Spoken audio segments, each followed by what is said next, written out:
Good morning. Some of you are alive, and that's a good thing. Good morning.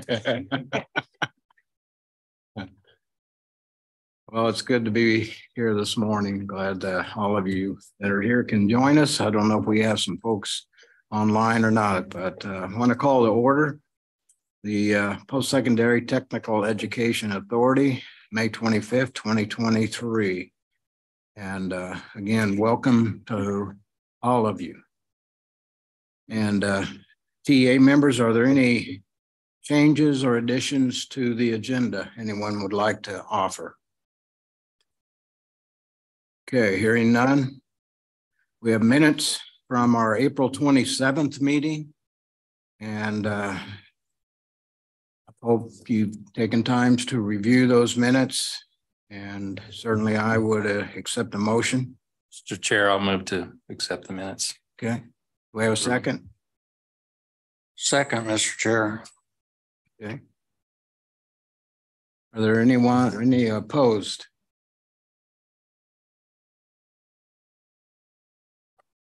Seeing none, they are approved. Thank you.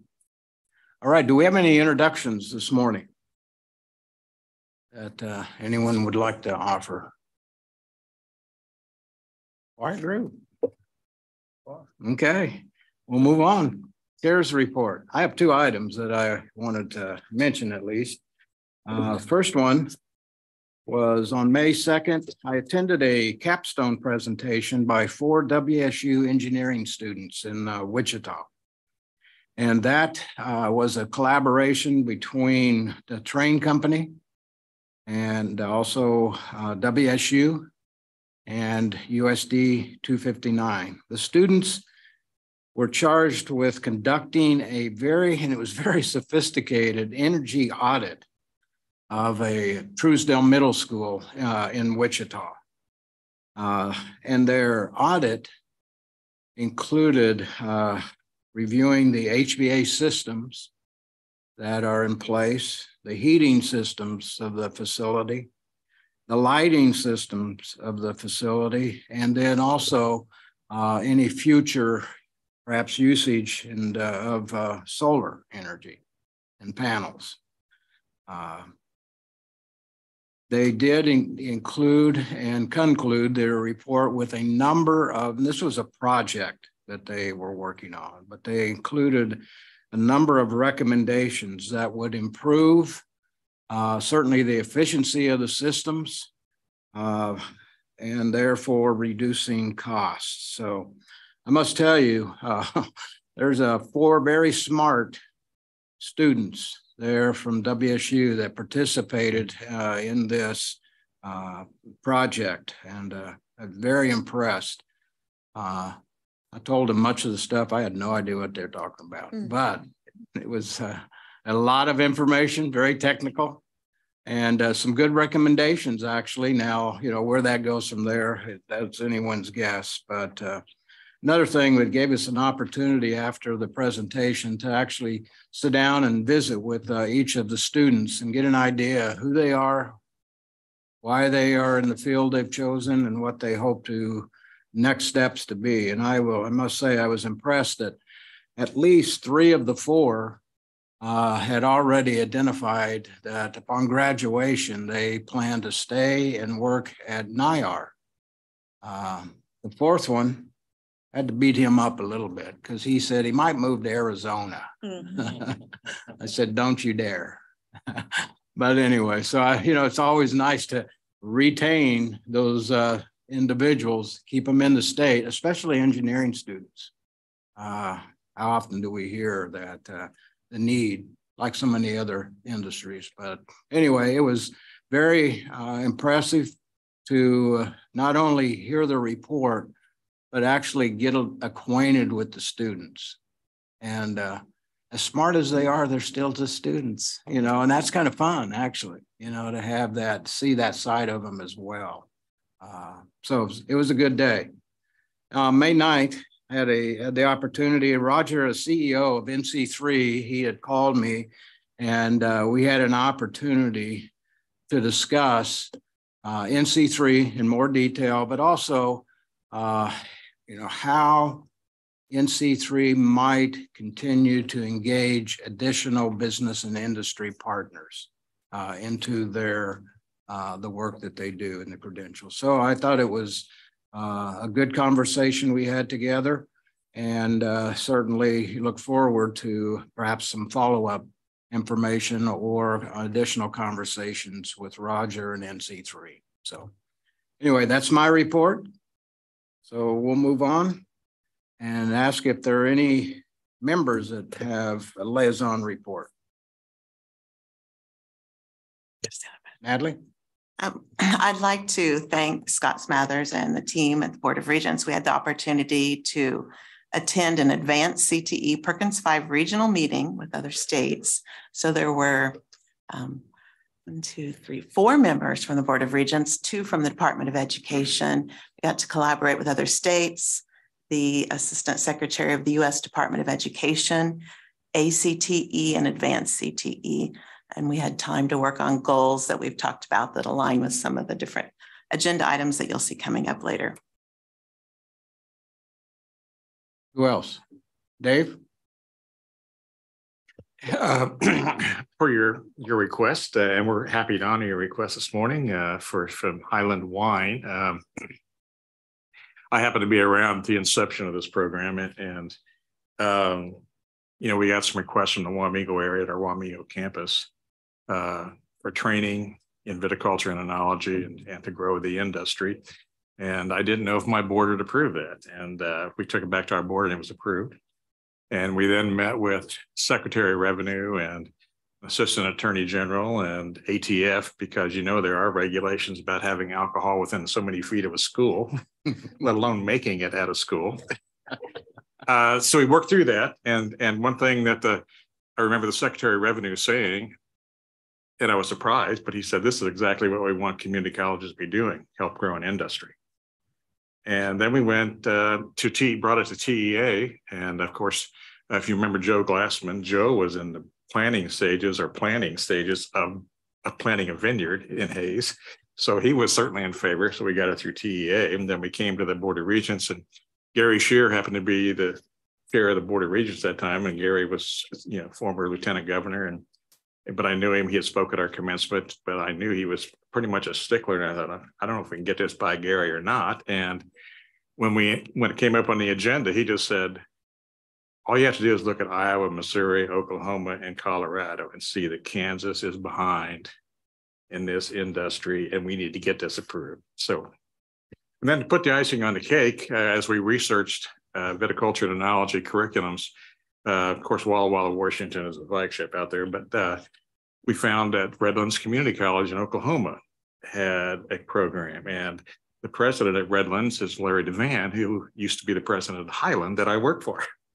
So I called Larry, and he said, you got to come down. So Scott and I'll reintroduce Scott in a minute, went down, and Larry had wine. He had a reception for us, and he also had a automated goat milking operation. And so we had wine and goat cheese.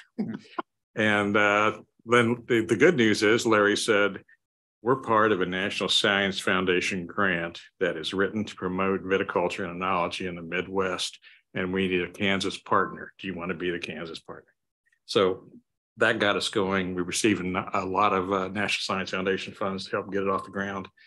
And so I introduce Lucas Hunsaker we have here today. Lucas was the Vice President of Tech Ed at Highland. And then we have Scott Cole. Scott has been with this program since the inception, the Director of Viticulture and Enology. And then we have also Candace Fitzdietz. Candace is our vineyard, the Highland Vineyard Manager, and also the viticulturist, teach classes in viticulture. And the enologist is not here today. She's California or someplace.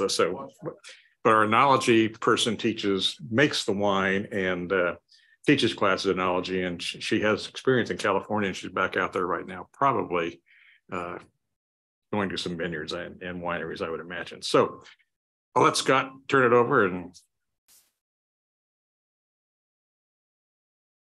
then we can pass out the wine. Thanks very much, Dave. He told you about all the hurdles administratively that he helped us navigate, which there were a great many of them. But yeah, the industry came to us and said, hey, nobody's teaching these things in Kansas. Why don't you throw together a class and see what happens? And so we did, and I emailed some people and they emailed some people. And our first course was Thursday nights for the full semester, 15 weeks in a row. And it was in Wamego, and we had students driving from Paola and Hayes and Wichita and all these, for 15 weeks, 6:30 to 9:30 at night. And then they drive home, get home after midnight, 15 weeks in a row. And we thought, maybe there's something to this. And then of course, Larry got a hold of Dave from down at Redlands, and everything just, the stars aligned and we were off and running. So the program initially started in 2010. Since that time, we've had about 175 students come through. At that time, there were 23 winery licenses in Kansas. At the end of 2022, we were up to 58 licenses in Kansas. So it's more than, doubled in a half. And then there are some other licenses for secondary locations. Some wineries have winery outlets. And so if you add those in, there are 70 places where you can go buy Kansas made wine. So it really has pretty much tripled since we started, which is, it's fantastic for us. It's fantastic for the state and for the economy. Dave mentioned Nicole. She's our winemaker. She went to Kansas State University. She's from Kansas. She grew up in Wichita, went to California, learned how to make wine, and then came back to Kansas. And so we're happy about that. You mentioned students moving away. We're happy to see them move home. So we're pretty proud of being able to get Nicole onto the staff. But really, since the beginning, it's been, we started out with the tools in my pickup and through different grants and with Dave's help at Highland Community College and National Science Foundation. And we've really built something that we're pretty proud of. And it took us about 10 years to figure out, kind of tweak some of how the degrees and certificates should work out for students. And we're on the agenda later today. Hopefully we get the thumbs up from everyone here. But really, the changes that we're making, I think, are going to help us graduate more students. I mentioned we had 175 come through. A lot of our students are, looking for a second career. They already have master's and doctorate degrees. They weren't looking for, those initial students weren't looking for a degree. And we've learned that since then.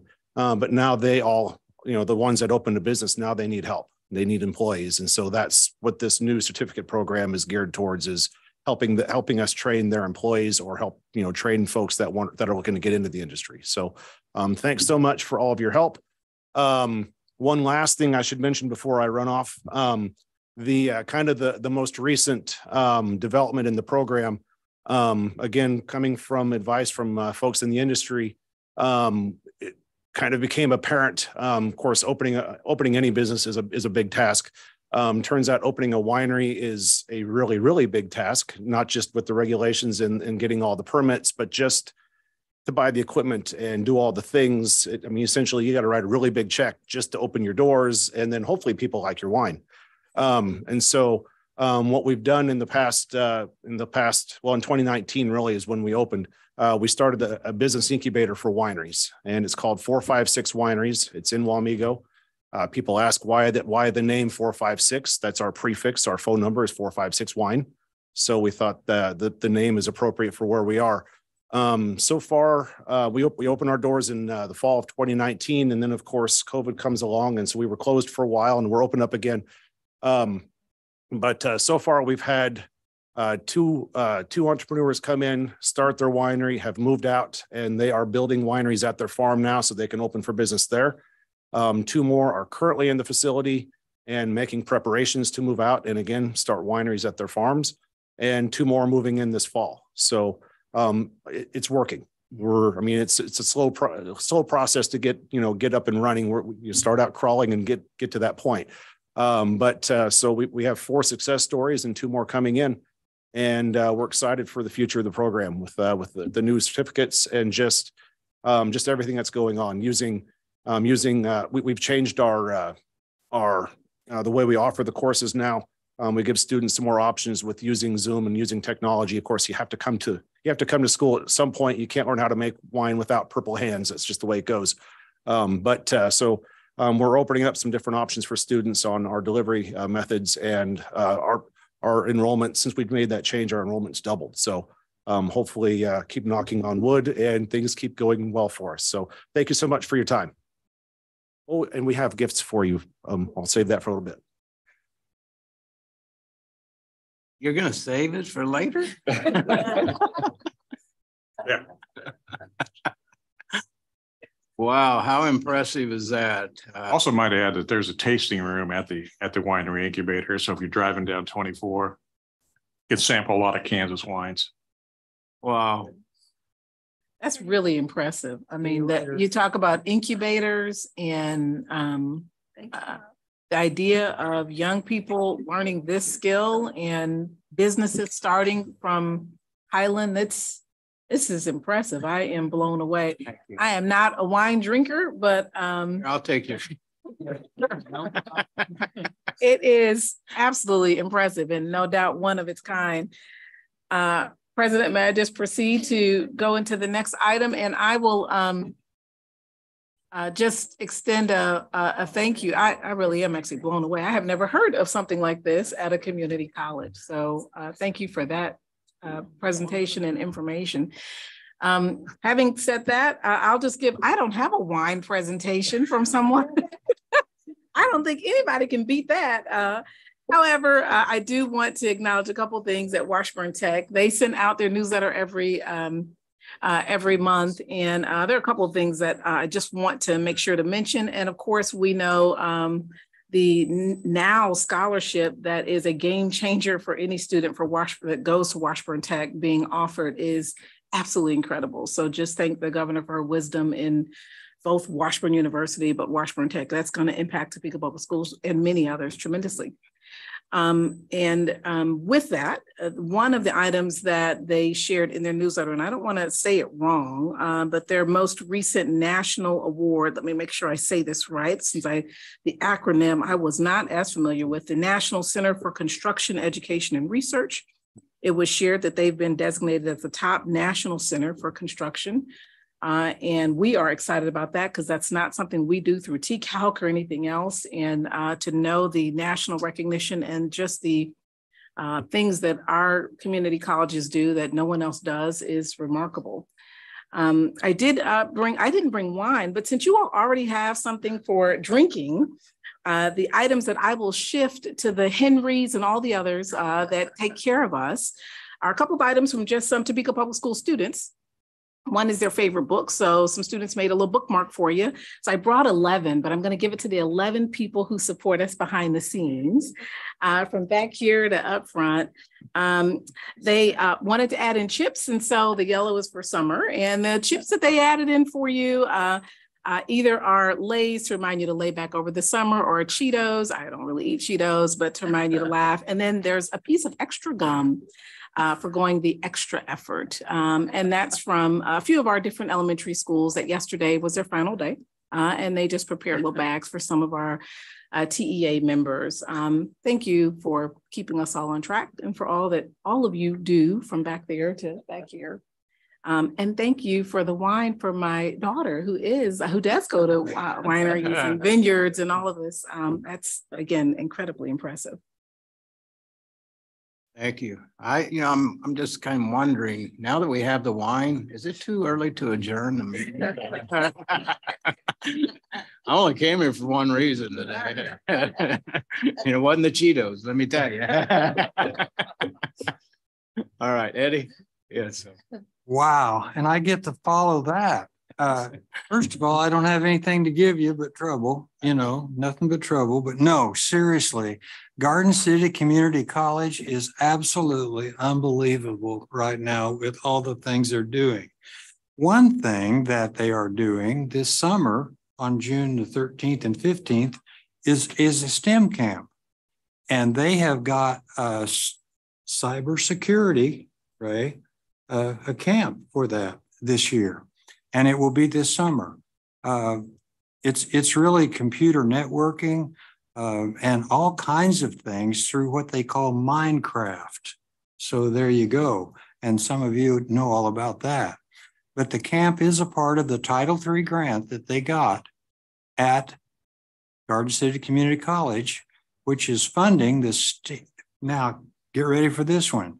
The STEM Success Center on campus, as well as new programs in robotics, cybersecurity, and what I was so glad to see happening, crop science. Certainly right now, that's because we're working real hard on the national level, by the way, for crop insurance and a review of it right now, because it could be devastating if we don't get that corrected for our ocean agriculture. Here's the thing that I think's pretty cool. Garden City Community College was named one of the 20 most promising places to work in community college by a national organization for staff organizational development, and it is one of 20. Wow, I thought that was really, really special. And again, the community college presidents here know all about that and how special that can be. And by the way, cheers over there. Yeah, wow. I just think that's really something that everyone here needs to realize, is that to have that award, one of 20 in the US, that is pretty amazing. The other thing Garden City Community College did get approved by its board is, as a part of that Title III STEM grant that I indicated to you, they will be working very hard on the crop science program, and they are going to be building a new greenhouse as a result of that too, Scott. So that's pretty exciting. We have got the best schools in the United States right here in Kansas. I don't think anybody's running a close second right now. Of course, I am somewhat partial, but thank you for all you do, because I know a lot of this goes on behind the scenes, and you're out there helping and working to support our tremendous schools. So there you go. And cheers again. Thank you. I can't look past that. No. Thank you so much, Mr. Chairman. Thank you, Eddie. Anyone else? All right, we're going to move on. And we're going to hear from Vice President Scott Smathers, Workforce Development Report.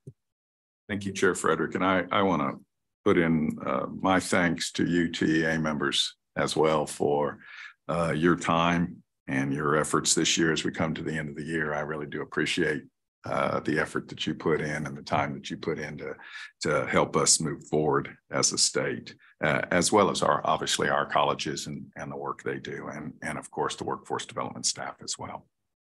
I wanted to let you all know that Matt Casey will not be joining us today for the legislative report. Elaine will be giving that. Vice President Frisbee will be giving that report. Matt and his wife Ella had a young son, Jack Thomas, and he's a smart man and taking time to be home and get acquainted and get everything going. So congratulations to Matt and his family. And I think you'll hear a little more from our adult ed group, Hector, in a little bit, but I wanted to let you all know that we have agreed to expand our services to try and grow the Kansas City and grow in partnership with Kansas City, the participation for the Affordable Connectivity Program at our adult ed offices. And what that program does is it provides a stipend, a one-time stipend for an electronic piece of equipment, and then also provides monthly assistance for people to get high-speed internet. And I think Hector's going to touch on that a little later, but I wanted to mention that to you all. As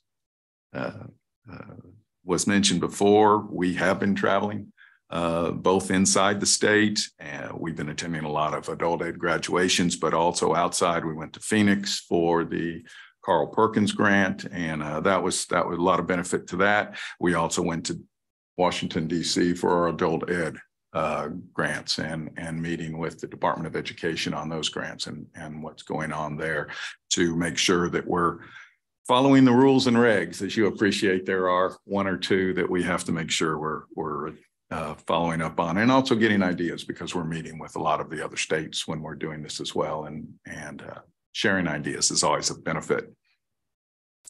I wanted to mention, and unfortunately she is not here today, that President Johnston from Fort Scott, if you are unaware, has announced her resignation, and she is retiring. She is a big loss to the system. We hate to see her go, but wish her luck going forward. And as soon as a replacement is found, she will be stepping down at Fort Scott. We did meet this past month, right after our last TA member, with the two-year colleges regarding the cost model. And to make sure everybody's on the same page, I think a lot of progress was made. I think a lot of things were clarified. I know we're still waiting on a little information back from the two-year colleges. We have provided information to them as well, and are working on a couple additional items for that. But from what I've seen at this stage of the game, I see no reason why we will not be ready to move forward, as mentioned before, when we start in the fall again with our process for extraordinary cost and the other items associated with that. And then lastly, this is my reminder to you all. As most of you probably know, the end of our fiscal year is the end of June. So we start a brand new year, beginning of July. So if you are planning, first of all, we need to make sure if you have any expense reports to get in, please get them in as soon as possible, because it puts us in a jam if you wait. So if you have expense reports, please get them in as soon as possible for anything. And if you are planning any travel in June, please let us know, because we need to account for that and set aside when you're going to be gone and what we're doing budget wise, so we can move forward, because we get into a real problem if we don't hear about it till July or even late June, because we've already had to seal up our books and move forward. So if you would do that, we would greatly appreciate it. And with that, I will stand for questions. Any questions, comments? All right, thank you, Scott. All right, we're going to turn our attention to the report from the community college. And President Carter File, Hutch Community College. Welcome. Good to see you. Thank you, Chair Frederick. Yeah. It's my pleasure to be here as always. Chair Frederick, members of the TEA. I think this is our last meeting. Scott and I were discussing that. So this will be my last report, and I will demonstrate to you one last time that, yes, I can read. And I'm going to give you the report from the community colleges. You all have this in your packet, but because they work so hard on it, I feel compelled to make sure that we present it here. It's a little shorter this time, so take a deep breath and I'll get through it. So we're still focusing on the three pillars, and this one is building a future economic prosperity. Allen County, under intentional economic activity, they have a public-private base 2.0 partnership developed with the B&W trailer hitches. Will bring workforce training to the region. Allen is designated as an educational partner for EMP Shield, and that's a $1.9 billion computer chip manufacturing plant in Coffee County. Allen has committed to partnering with Harvest Hydrogen Hub to develop skilled job training for clean energy jobs. The U.S. Department of Energy is spending over $7 billion to establish clean hydrogen hubs in disadvantaged communities. Early childhood education in Spanish is scheduled for this summer, 2023, and mental health care technician is scheduled for spring of 2024. Under the community and state benefits, again, under the economic prosperity heading, Allen County Community College strategic priorities include leveraging institutional knowledge in business and industry needs communities to enhance the lives of citizens in rural Kansas. The goal is to build high demand and high wage programs that bring new jobs and investment to the region. Colby Community College has been working in a variety of ways to expand economic prosperity in Northwest Kansas. The following items reflect some of the efforts over the last year. Colby Community College started a careers in healthcare program geared towards getting secondary students in healthcare fields. These certificates are provided to students at no expense, and a student can earn the following credentials: a CNA, CMA, home health aid, restorative aid, first aid CPR, and a careers in healthcare course. Colby Community College is partnering with multiple local employers to provide B&I training to meet their local and regional needs. An example of this is the new program that the college is in the process of offering with a feedlot certificate. And I think that's on the agenda that you're going to approve later. Due to the rising Hispanic population in Northwest Kansas, the college's adult education program has begun an ESL program. Cali College has broken ground on a new 32,000 square foot technology center to house cosmetology, criminal justice, welding, and construction trades. Excuse me. Cali College non-destructive testing facilities are performing an NDT training in digital radiography for metal finishing companies over the course of 3 weeks for a 40-hour total in training. This will qualify the current film radiographic personnel to be able to perform CR and DR/DDA techniques that are required by customers and industry specifications. And if you have any questions about that, I would suggest that you ask President Schoen exactly what that means, because I'm just reading the letters. Cali College has 17 students to complete a Certificate A in welding, and 6 students complete the electromechanical maintenance Certificate A at the Winfield Correctional Facility this semester. That's been a theme throughout this year, is the work that the community colleges are doing in our correctional facilities. Fort Scott Community College held their career fair at the Crawford County Tech Ed Center. 30+ businesses were in attendance, wanting to hire their graduates or their soon-to-be graduates in welding, construction trades, HVAC, and masonry. Collaboration with area high school students and Greenbush Education Center allows for the students taking FSCC's horticulture classes and utilizing that opportunity to earn college credits and high school science credits. Thousands of pounds of fresh produce is grown by the students and donated to local shelters every year. Collaborating with 5 local school districts to train school bus drivers through Fort Scott's CDL program this summer. They're working with their John Deere training partner to provide the John Deere technician students the opportunity to earn the CDL while they're attending Fort Scott Community College. Fort Scott Community College has 5 students who qualified to attend the National Skills USA competition held in Louisville, Kentucky this coming June. Garden City Community College, under the STEM Success Center. The construction of the new STEM Success Center at Garden City Community College is on schedule. The $4.3 million expansion is funded largely through the Title III grant that GCCC received from the U.S. Department of Education. This expansion will include classrooms and labs for the newly approved program in robotics and computer support specialists, as well as new science labs and general purpose classrooms. The STEM Success Center is on schedule to open in the fall of 2023 for classes. Summer STEM boot camps. GCCC will be hosting 2 separate STEM camps for students. The first is in cybersecurity, which will run June 13th through the 15th. And then GCCC and Fort Hays University are collaborating to host this camp for high school juniors, seniors, and first-year students at GCCC. The camp is free. At the camp, students will investigate computer networking, security, and programming through Minecraft. The second camp is a robotics camp for middle school students. The camp will run at the end of July and is free to students. The camp will introduce students, gain knowledge in building, programming, and operating robots with a demonstration for the public at the end of the camp. And finally, Highland Community College. And I can't top the wine presentation earlier, but they are doing some great stuff in other technical areas. Highland will use ARPA funds to renovate the welding technology facility located in Atchison. The remaining funds will be used to expand computer support specialist program to the HCC Wamego facility. Highland continues to work with Amberwell Health Systems in offering medical office assistant curriculum to new Amberwell staff. Amberwell is also working with their nursing PN and ADN in providing qualified adjunct instructors.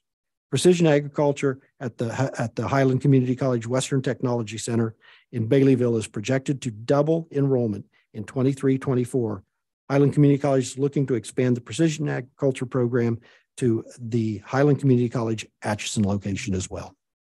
With that, I will stand for any questions, Chair Frederick. Okay. Any questions, comments? Quick question on two things that you mentioned. One, you mentioned, first of all, we appreciate the partnership. I know every Allen County offers a class at every one of TCALC's classes online. So I'm wondering about two of the classes you mentioned. One was the mental health care technicians. What exactly is that? Or are you? I'm not prepared to talk about it in any detail. It's a mental health care technician. It's a class schedule. It's like probably some training that's scheduled for the spring of 2024. So it would be next spring. So we'll reach out with the issues in mental health, and not everyone gets a social work degree or license. That's sounds like that has some powerful opportunity for young people as the bridge between that and social work. The other one, and I presume perhaps I should reach out, the Spanish early childhood. I just given we have dual language. I believe that one was in maybe that was Colby. I think that was Allen Community College, Allen as well? Which sparked my interest. Since I would absolutely reach out to the president at Allen County and or Allen Community College, and he would be happy to discuss this with you. Absolutely, will do. Anyway, thank you for mentioning both of those, and I'll follow up. Thank you. Okay, anyone else? All right, thank you, Carter. Thank you, Ray. All right, we're going to move forward. Mr. Jim, welcome. Doing well. How about yourself? Upright and kicking. That's the main thing every day, right? So I'm going to give you a little different report. I kind of warned Scott in advance, so feel free to open the wine.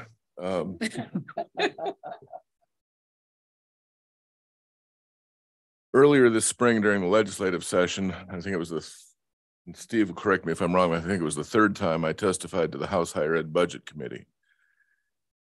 In one of the earlier sessions with them, going over our statistics on performance and different things, they said, "What do you need?" And so we put our collective minds together. In that third time I testified, one of the representatives asked me this question. This person said, "I'm going to put you on the spot. Are the universities overfunded?"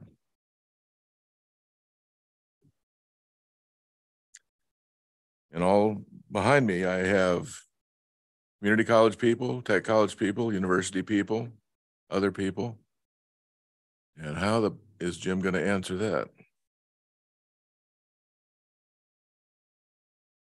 And I remember I looked over and Mike Stroschein and Karen Doherty were sitting over on my left side, and I looked over at him and I winked. And I said, "I'm going to answer it this way.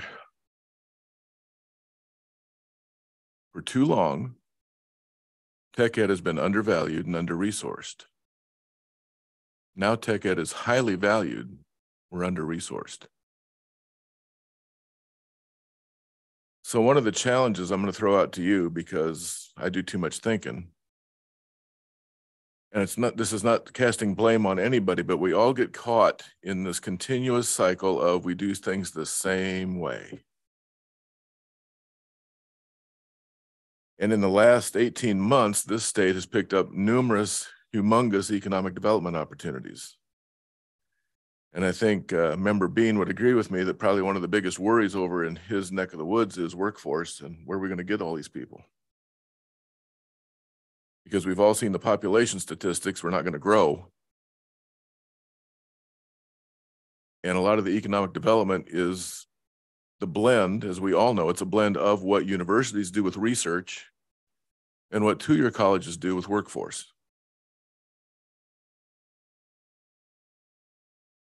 There's a young debonair gentleman sitting here, Steve Kearney. He used to be a member of this committee. He's our lobbyist for the tech colleges.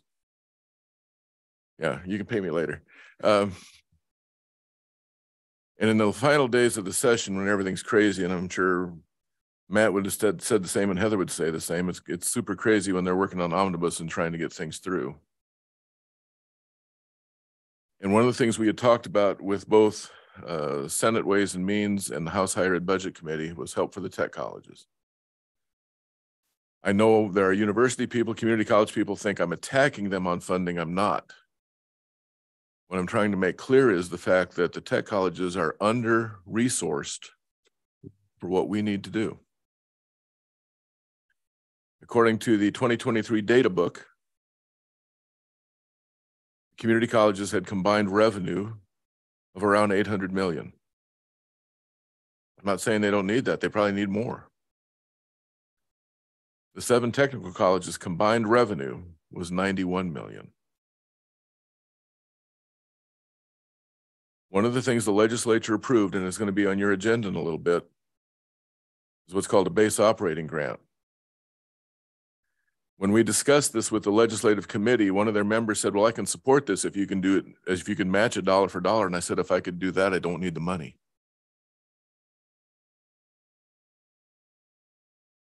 That 1.5 million per institution is something all of our members agreed to, split it evenly. In actuality, it's only half of what we really need in order for us to take the next big leap in what we can do. In the last 2 days, I have been tied up with all sorts of things in Manhattan related to this new lab called NBAF. I've seen enough politicians to last me a lifetime in 2 days. But in those few hours, I was asked to help put together plans on 8 different workforce projects that I don't have resources to do. And yes, we get industry help and we get help in our communities, but it's still not enough for what is expected for us to perform. The other thing, as I mentioned in the legislative committees, is both the community colleges with their tech programs and the tech colleges, for a long time, and what a lot of people think is what we provide is blue collar. We're going to fix your car, your air conditioning. We're the nurse in the clinic giving you the shot. What you may not realize, and what I hammered at the legislative members was, but more and more we're asked to do what's called new collar. And it's that blend of new technologies. Russ Briggs was in my office 2 months ago, brainstorming with us, because Teslas, all these electric cars, it's a whole different format of auto technology to fix those things. So I hope you can support our budget request, but actually I would say, I would love it if you say it's not enough, double it. Because it's that kind of help we need if you want us to keep making the performance and the growth that you need us to do. So take a sip of wine or a couple chugs. We've had a great year among the tech colleges with a lot of great performance, a lot of good support from the legislature, our communities, our employers. We can do more, but we've got to have some help. And with that, I'd be glad to answer any questions. Any questions, comments? It would be hard to argue with you, Jim, that's for sure. More work to be done, no doubt. All right, we're going to move on with the consent agenda. We have 1 item from the Budget and Finance Committee and 8 items from the Technical Program and Curriculum Committee on our consent agenda. And how wise was Highland to coordinate the wine with their proposal? Anything else you guys want to rush through on this day? You made a request back in January. I knew this was coming up, and I thought if I bring it before, it'll look like a bribe. But if I wait till after, it'll look like a payoff. So I lose either way. Well, it was both. So,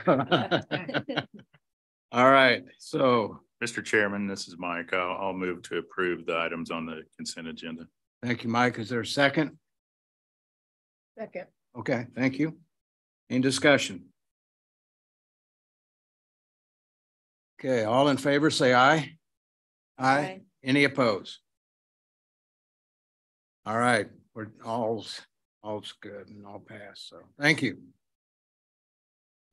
Discussion agenda. We're going to move on, and there she is. Elaine, welcome. And you're going to share with us the distribution of state appropriations. Good morning. Thank you, Mr. Chairman. On that first page behind your discussion agenda tab, we have some information. The first issue paper in front of you is for your information and not for your action today. The legislature, we're going to talk a little bit more about this. The legislature wrapped up its work this year, and we have our appropriations for fiscal year 2024 coming. And you will see here at the bottom of the first page, our tier distributions, and the next page, Our non-tier distributions, these are in accordance with the specific amounts allotted to each college. Each of those amounts were specified in the appropriation bill. And these amounts reflect very specific calculations. If you'll recall our lengthy discussion in the Zoom call earlier this calendar year on the GAP report. So this reflects your decision to hold tier 6 instructors at the same rate. Also incorporates year 2 of the 3-year migration to full recentering of the tiered and non-tiered funding, and also incorporates a 5% inflationary factor for each of the colleges. And you'll see where some institutions are going to reduce their funding a little bit as a result of the enrollments that they're seeing. And those are the amounts in the bill. Similarly, the legislation in House Bill 2184 specifies that each of the 13 two-year college, I'm sorry, it's each of the 26 two-year colleges receive $250,000 for their cybersecurity and information technology upgrades. So there's $250,000 for each of them on the next page. And there is also 14.3 million, I think has been referenced already this morning, for the two-year schools. Partially for registered apprenticeships, but also for business and industry outreach and development of new programming needed by the Kansas businesses. And the bill specifies in Senate Bill 25, the omnibus bill, that it will be distributed based on FTE student counts from academic year 2022. So you'll see the amounts there, the next page. And then lastly, the community colleges that are not eligible in statute for CTE capped outlay, those that never merged with a tech college, those institutions will each get an amount also based on their FTE students in AY 2022. And it was a $5 million appropriation. And so the amounts there are according to their FTE enrollments. So again, not for your action today, but the next agenda item is for your action. Excuse me. Other elements of the appropriation bill for the two-year colleges. We do have our allocation for CT capped outlay. And there are two elements of that appropriation. One is from the State General Fund and one is from the Economic Development Initiatives Fund. So it's a combination of two sources. And as a result, we have two provisos to contend with. And we combine those amounts there on the next page and we get down to the penny. You'll note we'll have 4 cents left over in our appropriation to allocate $7.4 million to the schools in accordance with the provisos, mostly according to their enrollments. So we will be seeking your approval of the CT capped outlay distributions. We also have just under $400,000 appropriation for technology grants. Those are for the community colleges and for Washburn. And we are proposing to allocate those amounts in the same way we have done in the past, flat amount there. And then lastly, need to make a correction at the bottom of that page, and it has been referenced, I think, by President Jeanette.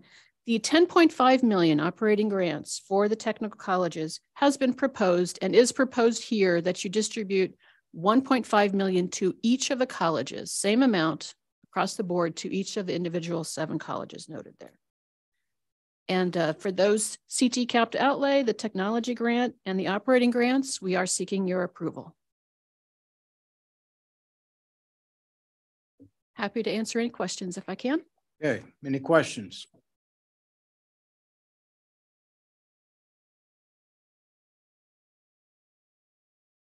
Okay, if there are no questions, I would accept the motion to approve the distribution of state appropriations as presented. All right, Dave, there's our second. Second. Any discussion? Okay, if not, all in favor, say aye. Aye. Any opposed? Thank you, Elaine. All right. You're going to move right into the next I item? am so happy for Mr. Casey and his family. So unfortunately, you're stuck with me for the next item as well. I'm going to give you just a brief legislative update. The 2023 legislative session has officially come to an end, the very end of April. They returned back on April 26th, Wednesday, and concluded their work very late on Friday. Within those 3 days, they took a lot of actions, mostly on the budget, but they did enact some more substantive bills. In a very unusual move, they decided to not come back when they adjourned on April 28th. They adjourned sine die. Typically, they do come back one more day to address any governor's vetoes. This year, they decided not to do that. So any of the governor's vetoes that she did, like such as in the K-12 bill or in the omnibus bill, those will stand, except for the K-12 discussion, will be worked out among the attorneys as usual. So just a lot of the budget items I think you've already been made aware of. I would just point out a few of those. The Kansas Heroes Scholarship Act is a program that we administer. It is a waiver for students who want to enroll at any of our public institutions and several of our private independent colleges. So we did receive $700,000 for that. The $10.5 million for the technical colleges to increase capacity for the high demand, high wage, critical need workforce areas. In KSDE's budget, there is $1.48 million in there for CTE transportation, an important feature of their budget that helps high school students get to colleges to complete their technical coursework. And they also have a $40,000 budget for a CTE pilot tied with Washburn Tech. In the Department of Commerce budget, there is a $2.5 million line item for a statewide marketing campaign for high demand and high wage career fields. And then also, of course, in addition to the budget items, wanted to point out several substantive bills passed. Thankfully, we got through a technical correction to our GED Accelerator program so that we also have the term high school equivalency finally enacted. I think we tried for that 3 years, if I'm not mistaken. Finally got that through across the finish line, but also in that bill, this is House Bill 2060, they made changes to the AOK to Work program to allow us to fund books, tools, and personal materials needed for their courses. So another important new feature to that. And then Senate Bill 123 did a lot of things, among which the Promise Scholarship Act got a few clarifications, a little technical clarifications that we sought, and also expanded eligible programs to include transportation among the programs that can be approved. And then also, lost my place. Oh, created the CTE Credential and Transition Incentive for Employment Success Act, which will require school districts offering CTE for high school students to pay the students' fees when they take an assessment or an exam required for their CTE credential. And also we did, just as a reminder, House Bill 2290 was enacted earlier in the session that allowed an affiliation between Fort Hays State University and with Northwest Kansas Technical College, and also North Central Kansas Technical College also can affiliate with Fort Hays State. So all in all, a successful session. Right. Any questions, comments? Thank you, Elaine. Thank you. Right. We're going to turn our attention to Director Hector Martinez. Good morning. Good morning. Welcome. We're going to hear about Adult Education Provider Awards. Good morning. Thank you, President Frederick. PEA board members, good morning. I'm delighted to present the funds we have received from federal and state governments for the provision of adult education in our state. In Kansas, we operate over 50 adult education sites that offer valuable educational and career training services. These sites are sustained through a combination of state and federal funding, allocated based on our performance-based funding formula. Our programs encompass adult education, adult basic education, adult secondary education, English as a second language, and integrated educational training. And I'm gonna pause there, and I'm gonna ask you to help me in our report when I send this. I not necessarily make this typo, but I want you to cross the 4,324 numbers from your report, and you're gonna place with 5,213. Then during the previous fiscal year, our adult education, adult secondary education, and English as a second language classes assist 5,213 adults in enhancing their fundamental skills, preparing for the GED test, and pursuing post-secondary education. Local programs at community and technical college, as well as unified school districts, provide the instruction. Notable, over 30% of adult education participants earn post-secondary education or industrial recognized credential while enrolled or within a year in completing their adult education journey. These learners enter the programs with the skills below the college or career readiness level in math, reading, writing, or listening, and collectively dedicated over 4,559,300 hours in the classroom to improve these skills. In the current fiscal year, this FY23, with 2 months remaining on our programs, when I submitted this report, we already achieved 5,500 participants. I checked yesterday, now we are close to 5,800 participants in adult education. We are in the second year of an impressive growth trajectory. As a result, our cost per participant remains below $1,000. Now, if you look into the allocation on the state funds, we received $1,457,031, and federal funds, we received $4,682,951. Those are distributed most funds to local programs, where the state funds are going to be dedicated $1,400,000, and on the federal funds $3,508,000 with $4.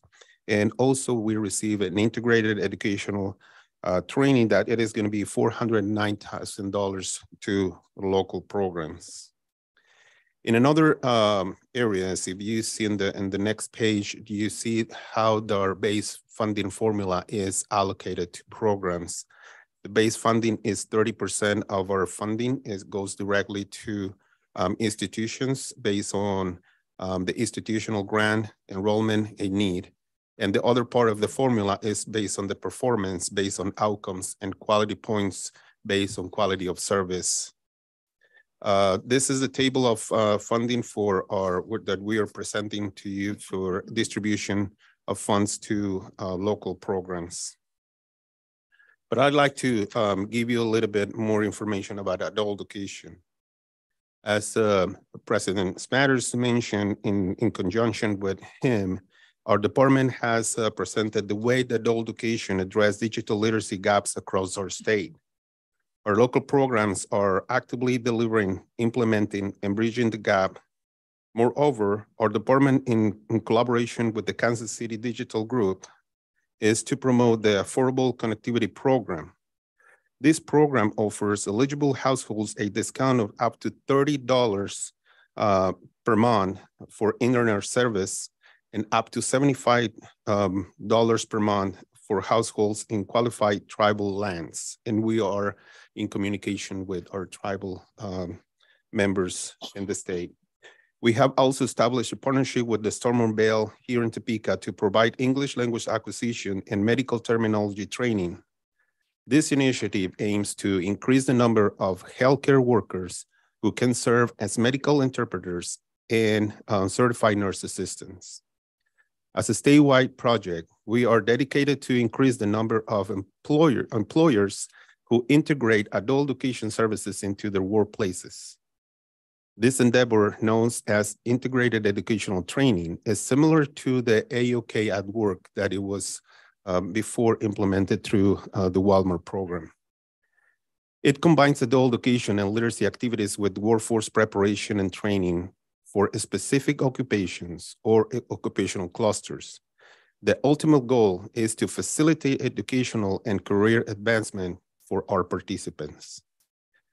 Despite our achievements, this is still a high demand for our programs, resulting in a waiting list and the unfortunate need to turn away the students due to limited staffing and space. Currently, we are serving less than 5% of the population in need in adult education in our state. Our programs are helping adult learners overcome barriers and build skills needed for education and careers. With more support, we can reach even more individuals, which will turn impact families and communities. We are asking for an investment that will return dividends for generations. Our programs on our department, thank you for all your continued support on adult education in Kansas. And with that, I will stand for any questions. Any questions, Hector? Thank you, Hector. And this is for us, it's just information only, so no action is required today.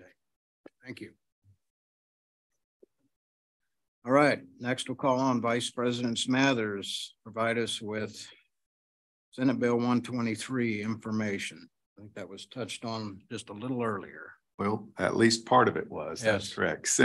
Well, good morning. Thank you, Chair Frederick. Senate Bill 123 was passed by the legislature this past session, and a copy of the bill has been provided to you, but I'm going to kind of give you just a summary of it, just so you're aware of what's going on. It encompasses really 4 different areas. The first of those creates and people would probably be a little frustrated with me on this, but it's a baccalaureate scholarship program that is very, very similar to the Promise Act, but for baccalaureate degrees, and it's for people who are 25 and older to get their bachelor's degrees. The scholarship's up for $3,000 per semester and has a system-wide funding limit of $1 million. So that's a new program that we will be taking on, and I believe that's sections 1 through 9 of the bill if you were trying to track where that's going. But that's what that program is. So it involves a scholarship for people trying to get their baccalaureate who are 25 and older. The second section, or the next one, is section 10. We're going to come back to that in a minute. If that's all right, I'll come back and talk a little more about that in a second. Then section 11 alters the residency requirements for armed forces personnel and their families by removing the term permanently and replacing it with the phrase at least 11 months. So that's the primary change that occurs in section 11 from a residency point of view. And then section 12 through 18, and we're going to cover this in the next topic on our agenda, Director Henry's going to discuss, clarifies and expands the Promise Scholarship Act, which includes, including some of the qualified programs, and we're going to be addressing those programs in the next section of our agenda. So I'm going to go back to section 10 because I just wanted to make you all aware of it. Basically, section 10 requires that KSDE and the Board of Regents conduct a joint survey of high schools and 2-year colleges, and we're to do that every year. And we have to have this one done by, I think the survey has to be done by the 1st of July. And then we have to create a master list that the KSDE is then evaluating which potential certifications they will be paying for. And that is assuming that the student asks the school district to pay for their certification. So there is an awful lot that still has to be done regarding these requirements. We have started the survey. We have asked the colleges to respond to us by, I believe, the 7th of June regarding their certification list, because then we have to put the master list together of everything that we're getting from 26 institutions. Obviously, they're also looking at the information for the school districts. And then we're going to have to create a certification list that then will be under consideration for which ones qualify for the potential of a student asking for the school district to pay for. And so there's a lot of things. A few things I should point out to you. There was no money set aside in the bill for this. So the school districts will have to incur that added expense without any additional funds having been allocated. This is at least the second legislative credential list that we are being asked for at the Board of Regents. There's a separate one with different criteria for Excel and CTE. So we will probably be looking at going back and asking if maybe we can get some consistency among that. I believe KSDE has, on top of those two other credential lists they also may have, or somewhere around there. Yes, I can talk about that too. We participated in the Excel and CTE review. We also have a high value, standard value. We did a survey and presented it by January 15th to the House and Senate Ed committees. And I brought a copy of the Career and Technical Education report. We touched on it briefly. We have decided at KSDE, when we visited with Scott a little bit about how we were going to do this when we were away earlier in the month, we're going to set up a Qualtrics survey and send that link out to superintendents. We're going to leave that survey open year round. And we'll say on this particular date, we're going to review your recommendations so that superintendents can add to that if they have industry sought credentials. So I'll point out that the Excel and CTE list equaled the high value list in the survey and the report that we submitted January 15th. When we send the survey out, we're going to ask superintendents if they have any additions to that Excel and CTE high value list that they would like to recommend. So we'll leave that link out and move forward in that manner. So I guess what I'm telling you is we've had some people say, why don't you just have one credential list? And part of the issue is because depending on how it's defined in the legislature, the list sometimes have to be different criteria for different lists. So that creates a few challenges. And why are we doing this on such a short time frame? It's because legislatively we're required to have this list, the survey done, and then we have to have this list approved by the Board of Regents and the State Department of Education by no later than the 31st of July this year. So we are moving. We will see what we can get done. We've also been asked, well, what is going to be the policy if a student asks for their certification test to be paid for? What's the process? That has not been created yet. As you appreciate, this has just been passed. So that is under discussion. Pretty much anything that you see in this bill right now is under discussion, other than we're moving forward with the survey as best we can. The way we sent out the information to our colleges, we took their list of Excel and CTE certifications that they provided you earlier in the year for review. We sent that list out to each one of that they had submitted. We sent out the list to each college and said, review those. If you have any others you want to add, change, or whatever, please let us know. And that's how we've addressed it with our institutions. And we will be doing that annually.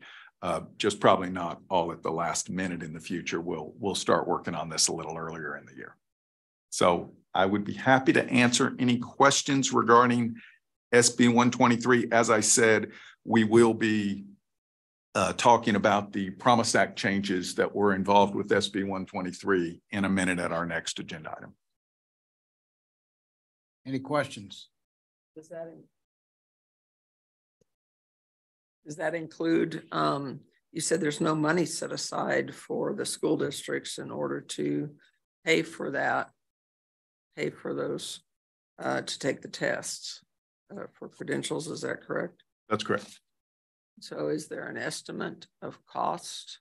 I want to say, I'm trying to remember, but I want to say it was $300,000 to $400,000 in that range that I believe the certification test had been put in as a number that was submitted historically. But I think that's, there's no telling what the overall cost will be, because how many students ask for it, whether more students now start taking the test because before they couldn't afford to, so they would not take the certification test. As you appreciate, we have talked to many of the, I'll just say many of the college institutions that I've talked to have students who do not take the certification test because they cannot afford it. So if this is now an opportunity for them to take that test and the school district's going to pay for it, it might be an opportunity for them.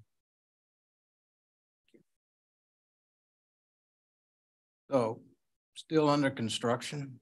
Is that what this is? It's pretty much, but it'll be constructed by the time you come back. It will have to be, because we have to have it approved and moving forward by this new academic year.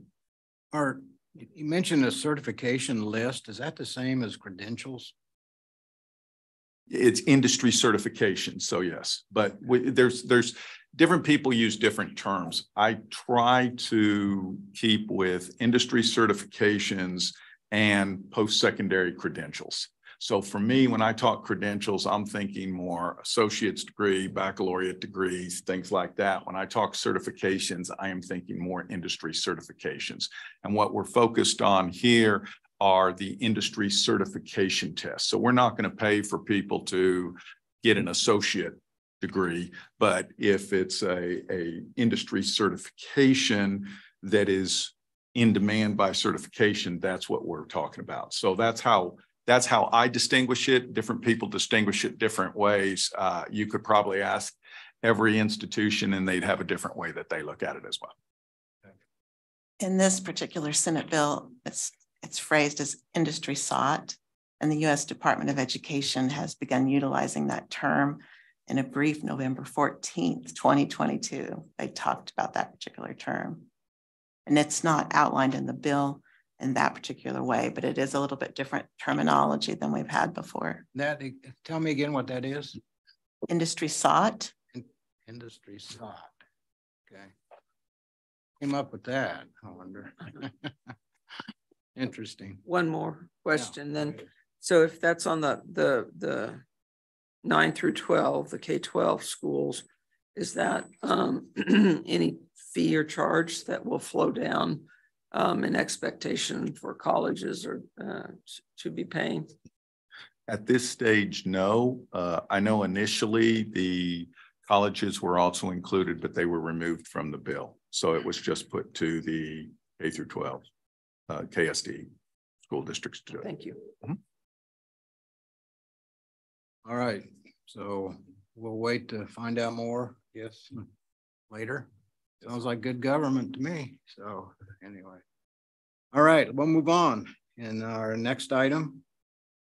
And April, you were going to explain to us as far as the Promise Scholarship Act. I will. Keeps moving as well. I just want to note my part of Senate Bill 123 is done. So, well, it's about to be done. So the edits that were made were specifically for us to look at is under section 12 and 13.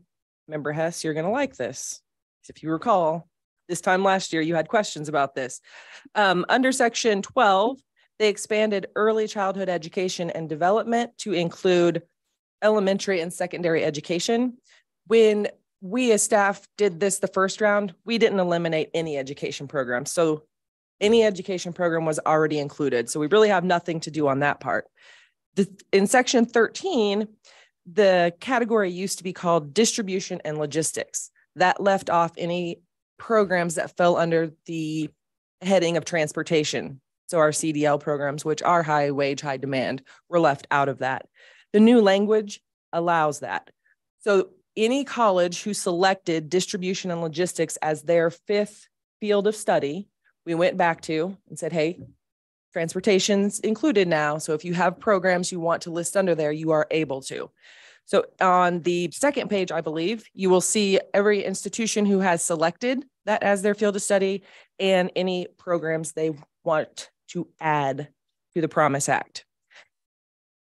And then there's an application for each college and each program that they would like. I would stand for questions. Any questions? And action is required here? Action is required. Okay, so do I have a motion to approve the as presented? Motion to approve as presented. First, second? Okay. Any questions?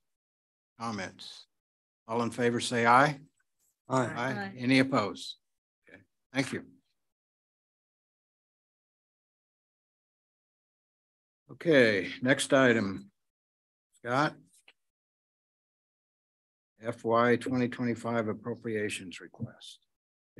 Thank you, Chair Frederick. Every year, the board asks the community colleges, the tech colleges, the Technical Education Authority, and others to provide items that we would like, or you would like the board to consider putting forward in a joint legislative ask for not the upcoming year, but the upcoming budget year, which will be FY25. So it wouldn't be for this upcoming year, but it's the following year is what you're asking the legislature to approve. And last year, what was put forward was implementing the 2-year funding for the tiered and non-tiered, fully funding Excel and CTE, continuing to fund at the time the capital outlay, and funding $500,000 per institution.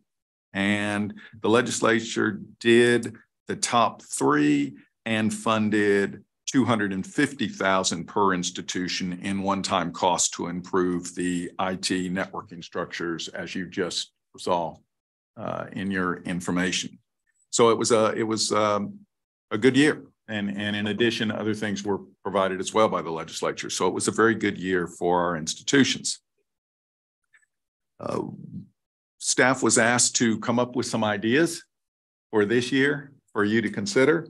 And we got some feedback from both the community colleges and technical colleges, albeit the tech colleges we got after we had already submitted this to you all. So that's why you have the other sheet with you. And I believe I sent it to you electronically as well,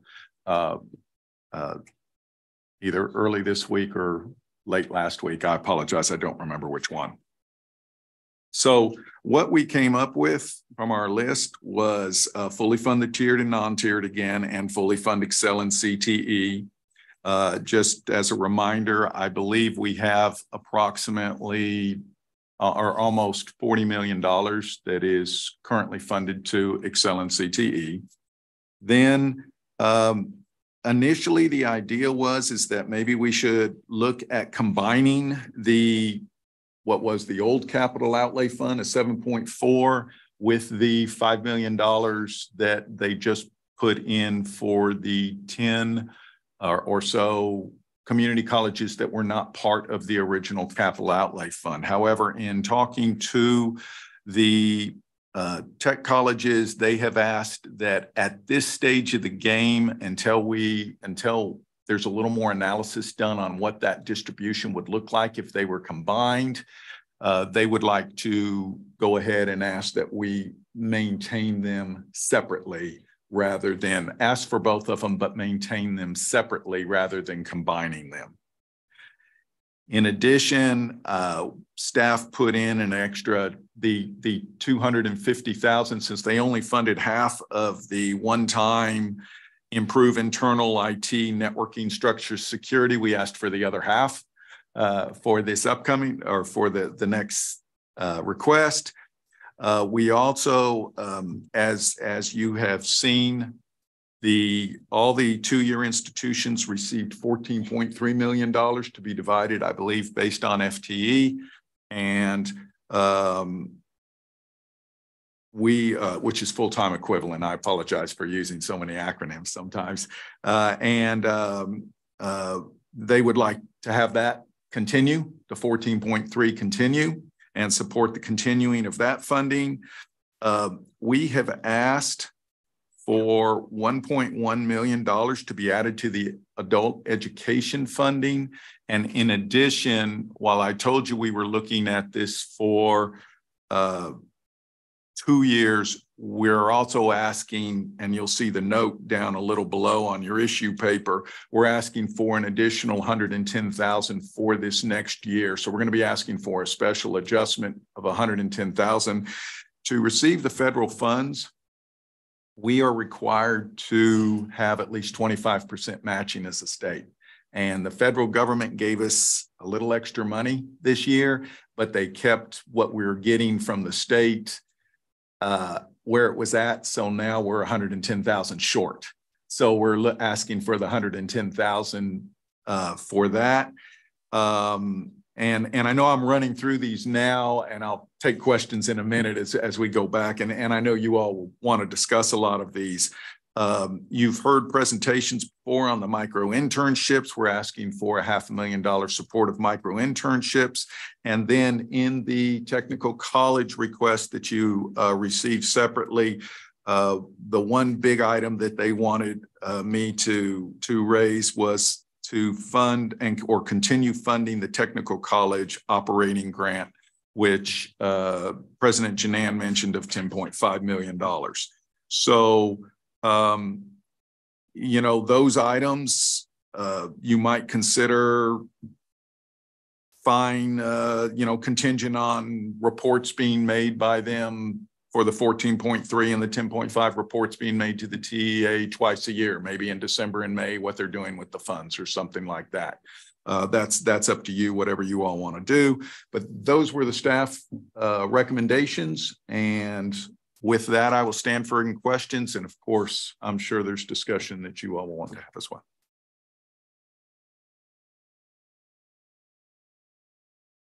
Okay. Want to let that sink in a minute, or any questions? Yeah, Mike? Yeah, Scott, I'm glad you mentioned the report outs for the 14.3 and the capital outlay. I think that would be useful. Not only should this come up during session to say what the funds have been used for, but also useful to us to at least have, at the very least, have an awareness of how these funds are being used. Absolutely. You know, that accountability.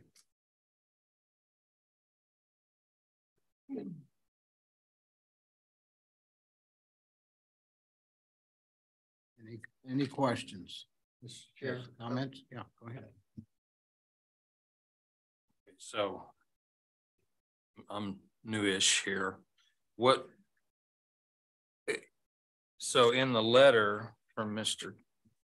Kearney here, that's the operating grant, the $1.5 million, it would be necessary for us to suggest an augmentation of the recommendation that staff has made to include that. If you so desired, yes, sir.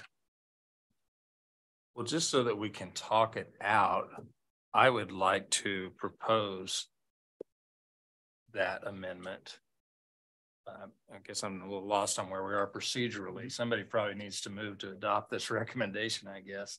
But I propose that we put that 1.5 million in just so we can, I'd like to hear what others think about incorporating that suggestion.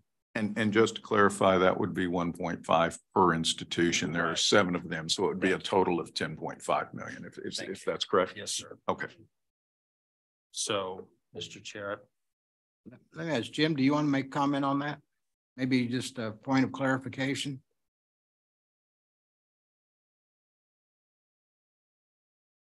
Thank you. When we worked with the House Higher Ed Budget Committee, they're expecting us to bring back a report in January of 24 to that committee and Senate Ways and Means on how we have used this first appropriation that we are getting, and to give that accountability that way. So I think it'd be very appropriate to share all of that information with you as well.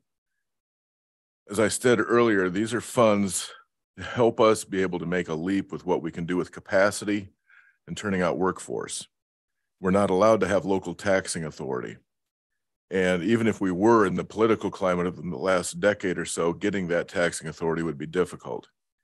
The legislature is looking at this as an investment combined with what we get in donations and support from employers, from our cities and our counties, so that we have the ability to do the expansions we need to do, whether it's with equipment, with facilities, or as we're finding increasingly, and along with the community colleges and universities, to attract and keep skilled faculty. That's getting harder and harder because of what they can make in the real world as a plumber, as a welder versus teaching. So continuing this request is pretty critical to what we can do with maintaining performance and building performance. One of the things several of us looked at this last year because of facility needs is we do have bonding ability, but without taxing authority, There's no way to really do it. You're not going to get a bonding company to look at us and say, well, you're going to have to put up this much first so we can guarantee it. Well, if we could do that. So this starts making this base operating grant, and the way it is unrestricted allows us the flexibility to optimize how we use it for those investments. But we definitely agree that we need the accountability reporting back to you, to KBOR and the legislature. That help? So how did you come to the decision to split that evenly across all of the colleges? So I'll make the short story. We have been discussing this since last summer as kind of an idea. So when the legislature asked us, what do you have as an idea? We jumped with it. Initially we had talked about, do we want to split it based on enrollment, whatever, but we all agreed we all need this in different ways and how we'll use it. I think it's a testament to the strength of our organization in trying to work together, pool resources, collaborate, et cetera. So Greg's here, but you could ask any of our members. Everybody is rock solid about split it equally and let's go forward. Okay, thank you. Other questions or comments? Jim? Sorry, one more. Yeah, go ahead. So just so I understand. So this is for fiscal year 25 over and above what so there was no request in 24 for an operating budget like this. So this would be brand new for fiscal year 25. Is that? Oh, it's in FY24. So this is to continue it in FY25. Okay. Okay. But they've already received 10.5. Okay. And that's what's coming this next year. Okay. So you'll have a base of this 10.5 in 24, and then you would just continue it the same way in 25 is the request. Okay, thank you. And FY24 is the first year you received the 10.5? Yes. And that is the same with the 14.3 as well. That's going to be the first year they receive it. Is 14.3 is this upcoming year. And then they will, they're asking for that to be continued as well. Yep. Yes. Does everyone understand on that issue? Question. Yeah, go ahead. Back to the equal distribution. I understand how that some base amount would be, but at some point, some schools offer more or a greater number of programs than other schools, and those greater number of programs will often translate to other building or infrastructure support. So that I'm trying to understand why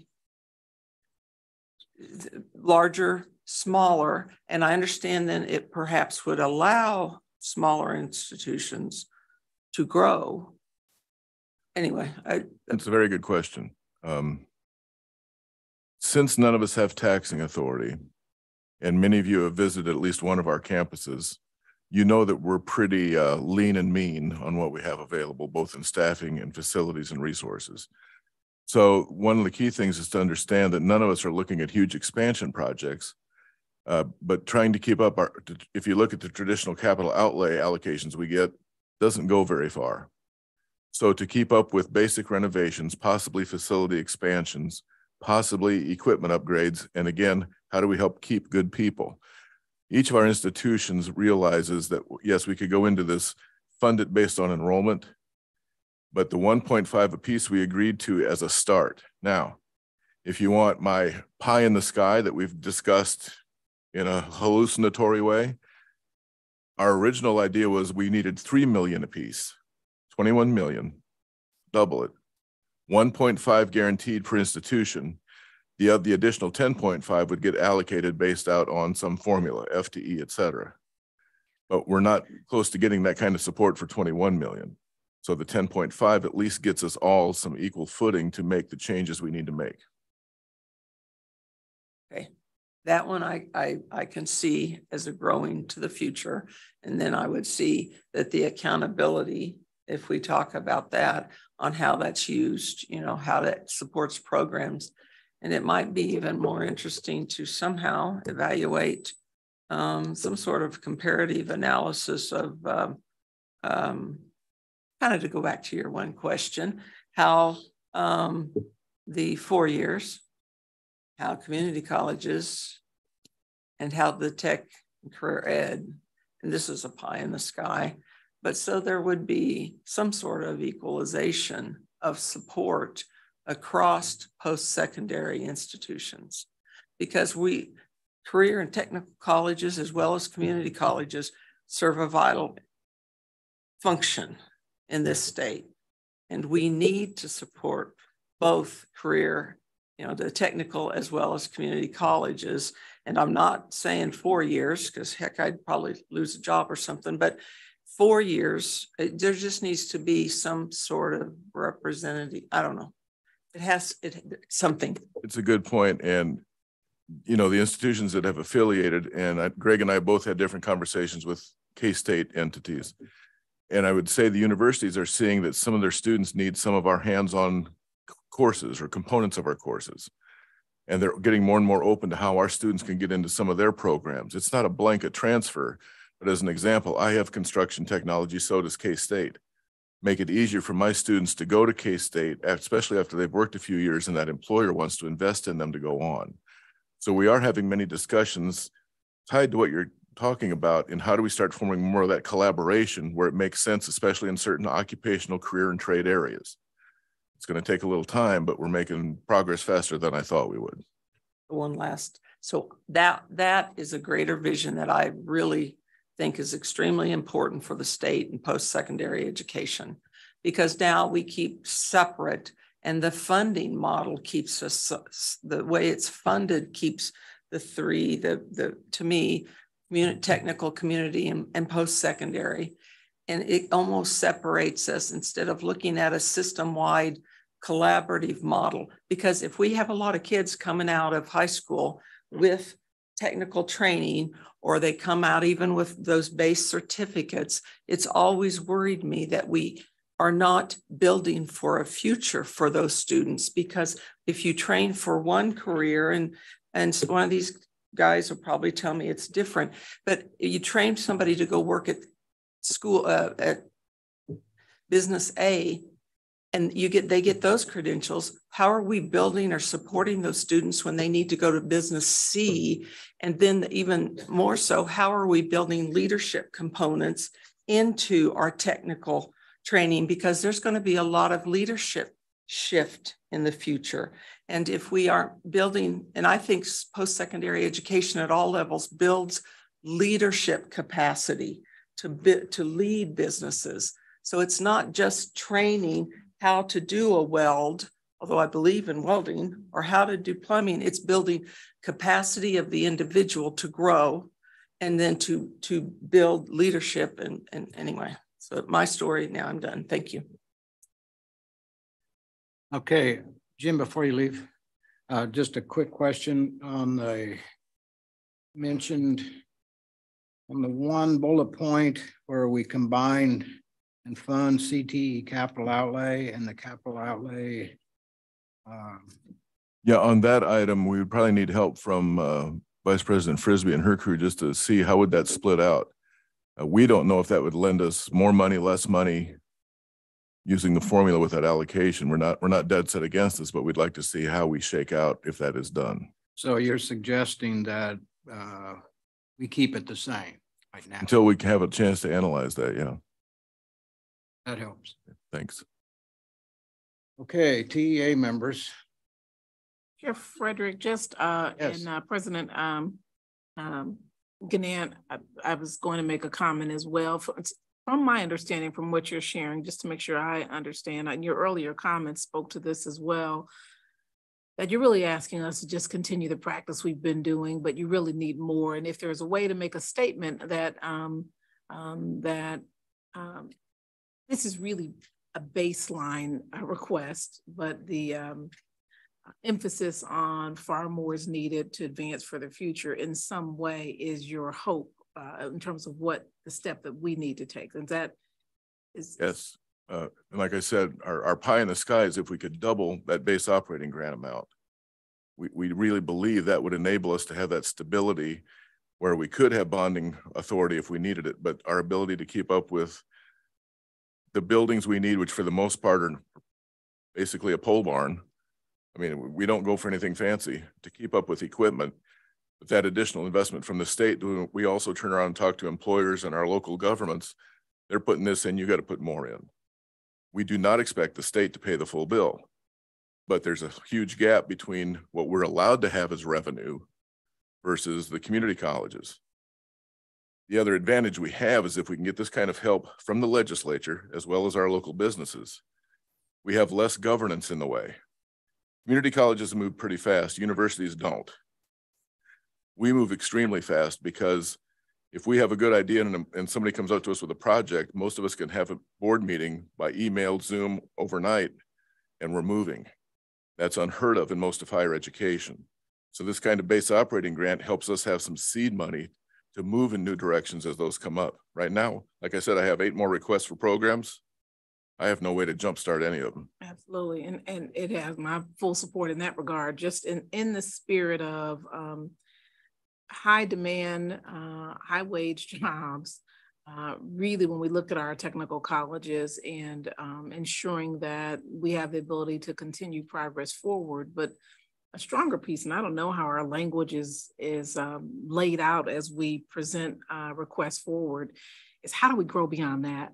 I mean, that's a very basic kind of, I mean, it's a lot of money, but it's a very basic piece. When we talk about how do we grow, there's quite a bit, at least the attempt at creating opportunities for transference of credit, to your point of building for the future. So you have someone that starts off in one program and transfers credit to another program. So as that's something that's having forward movement in the last year or two in a more concerted way, being able to build on this is, in my view, important, but our language behind that, so that it's not assumed, man, they're asking for a request again. Okay, this is the same thing. It's more of, yes, this is the request, but to your point, more needs to be done down the line in this area if we're going to take advantage of these pieces. Something I've discussed with the group months ago, and I'm quite sure the community colleges would agree.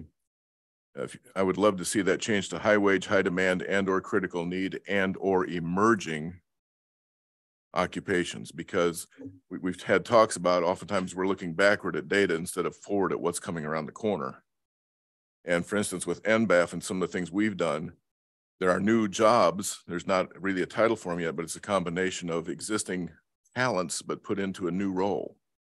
And I think that's one of the big challenges working with you, the state regents, and all of the colleges, is how do we have the permission to be innovative, take that risk, and look around the corner. We're not always going to be right, but we need to be as ready as we can be.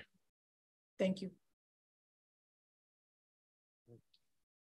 So can we ask for this baseline with an action to go look at a plan of how we would utilize additional funding potentially in 26? How that would be done, so that we could take the time and have that plan developed, so that as additional funding is required, we would have that plan in place. And that way, at least there's something documented that says, hey, the request is coming for more, so that, you know, there's a heads up and some headlights there that this isn't enough. This is a baseline, understanding we got to grow to that, whatever. But at least there's an action there to go figure out how would we allocate that fund, knowing that, okay, this is a baseline, everybody gets kind of that baseline amount, but this will have to be allocated in some fashion, something like that. And we can do anything you tell us to do. So we'll try to do that.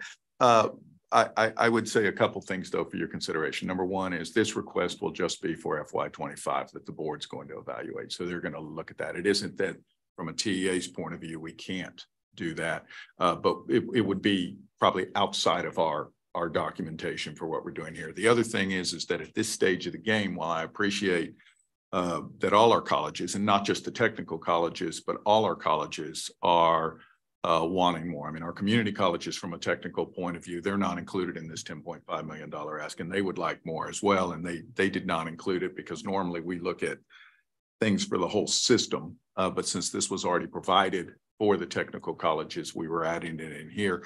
I think initially I would also say they probably want to see, well, what did you do with the first 10.5? Since we have absolutely no base yet to be able to say, well, this is what we want to do with the next 10.5. We haven't even seen what we're doing with the original 10.5. And I'm very confident, or the 14.3 for that matter. I'm very confident that we'll be very pleased with what we hear back from the colleges. Is what did you do with the money? I think they'll be great. But right now, with no base to start with, I'm not exactly sure how to word, well, we don't know what we're going to do with the 10.5. We have ideas. We don't know what they've done with it, but we want 10.5 more, right? Or we want more. I mean, I'm not trying to be difficult. I'm just trying to figure out the balance on how to do that. Yeah, so Vice President, does that really go then to the accountability report that was just mentioned, that our request is to have that structure for accountability in that reporting system, and upon receiving that, continuing to explore and plan of what the future looks like? I mean, that's a very broad statement, but I think that's exactly right. Yes. Thank you. Well, yeah, hey, real quick. It is today.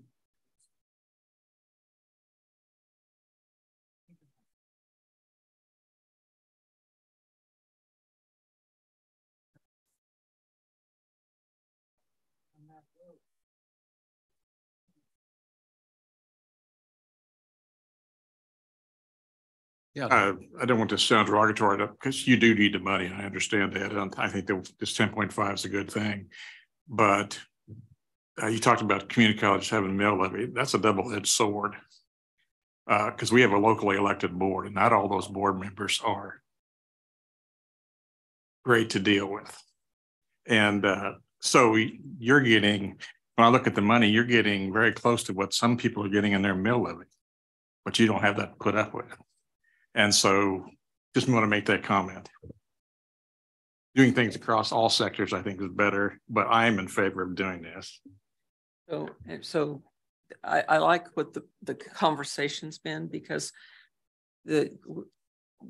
all of our technical, community, and the post-secondary, they all need funding.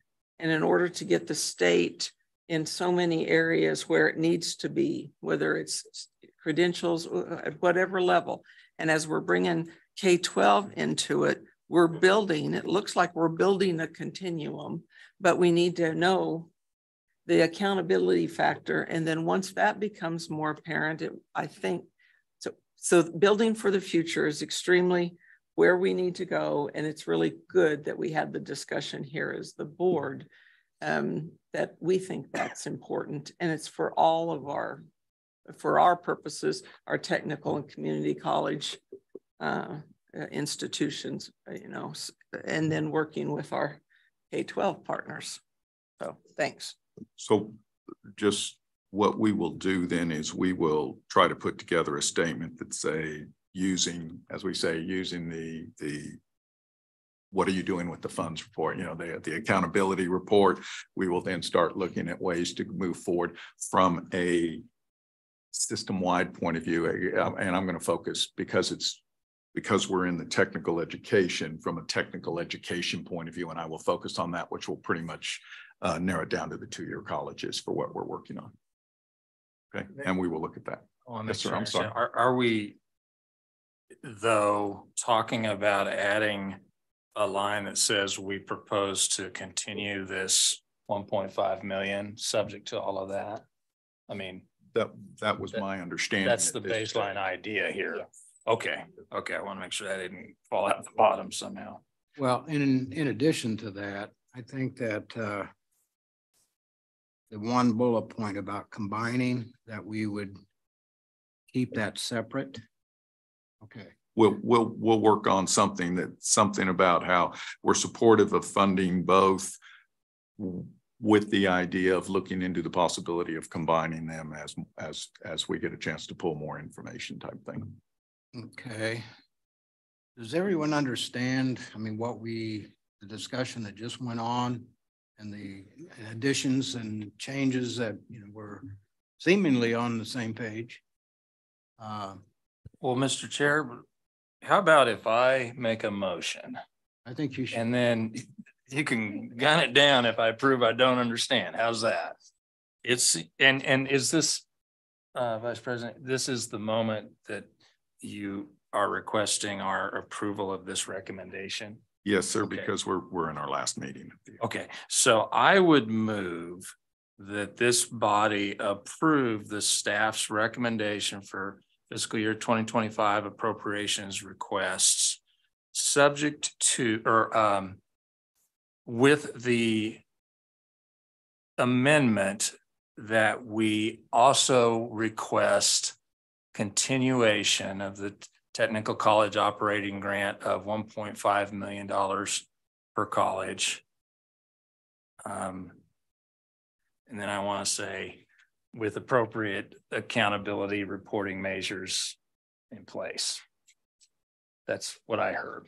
And dividing and continuing the division of the capital outlay and the 10.5 instead of combining them, doing them separately, contingent on additional information. Oh, okay. I'm sorry. I thought your recommendation already said that. No, sir. If it does I'm not sorry, say it that. does not say that. Okay, then my motion would include an additional alteration to the recommendation that those be pulled apart. Yes, sir. That's my motion. Yes. So Okay. All right. I guess I did understand. what he said. What he said. I'm not sure I understand. All right, I think we've got an understanding of this. Any other questions or comments? All in favor, say aye. Aye. Any opposed? All right. Well done. Okay. That was impressive. I would have just said, I move that we, based on the discussion. So you were, that was an excellent moment where you teach us back what we all just said. I appreciate that. I was about ready to move that we open the wine. That might be what it's going to take. All right, we're going to move on. Governor's Education Council recommendation. Scott? Yes, sir. Thank you, Chair Frederick. As a reminder, I believe it was back at our March meeting. I may have that wrong, but I believe it was the March meeting. We had a discussion regarding the Governor's Education Council recommendations. And at that time, the TEA basically decided to table how they wanted to move forward on that until they saw how the legislative session came out. As staff, the legislation session has obviously finished. The TEA is moving on, and what we're asking the TEA to do is decide whether you are supportive of the governor's, whether you want to support the Governor's Education Council recommendations, and which obviously involves TEA staff working with KSDE and trying to smooth the transition between K through 12 programs and post-secondary. It is, as a reminder, that is one of the goals the TEA had, but I realized that was at the beginning of the year and things change. So with that, I will stand for questions. Any questions? If not, I would accept a motion of. I have to comment. I liked what you said about the system-wide approach. And in reading the Governor's Education Council's recommendation and some of the goal discussions that we had about combined professional development between the two entities, statewide articulated credit through aligned pathways and completion of those pathways. As you all know, the State Board of Education recommended changes to the high school graduation requirements. And among those are many things that we've talked about throughout the meeting with youth apprenticeships. So how can we work with some of those technical and community colleges? I'm thinking about the industry recognized certifications. It goes on to talk about 9+ college hours. So thinking about those statewide articulated credits with aligned pathways. I think that much of what we've talked about is in here. The one thing I wanted to ask about, it talks about the TEA's Marketing and Communications Committee highlight best practices and talking about the pathways and programs, and but maybe we could talk more about what that might include. Well, I would guess that will be an ongoing conversation, but not today. if this will help you, I think that probably will be a discussion for the marketing committee at this stage. One thing that you should know is we are in the process of creating a new website to try to improve. Right now, our website tries to serve everybody. It tries to serve the colleges in pulling information. It tries to serve the parents and the students in pulling information, and it tries to serve the school districts. And while it tries to do all three, it's almost impossible to serve those three separate groups, and ignoring the also legislators and others that are just trying to pull information from it. So we are going to be creating, the intent is to create a separate website that will be very focused on students and parents, that school districts also will be able to access.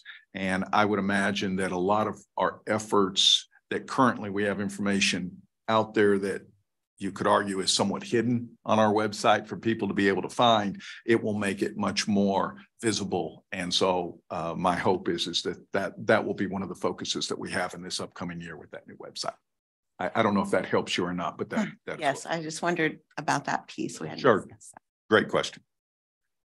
To further add to that, I want to make certain, Scott, that we add that to our agenda for advocacy committee at this time.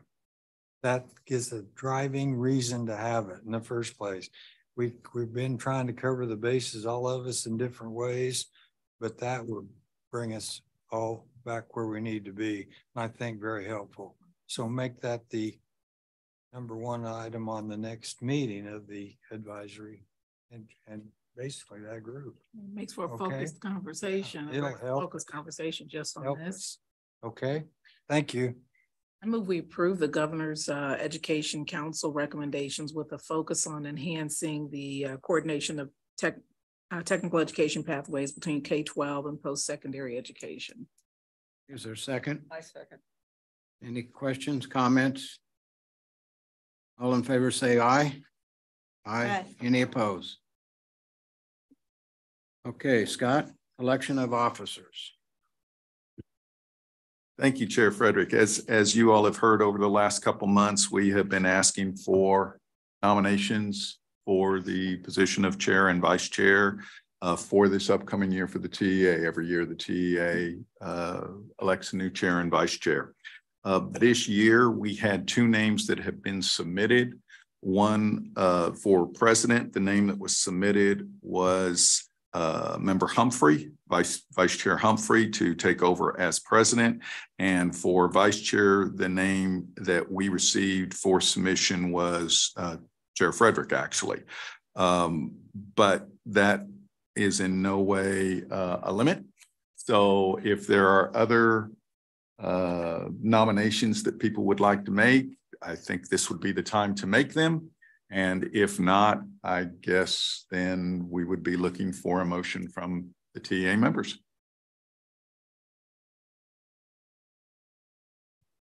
Okay, is there a motion?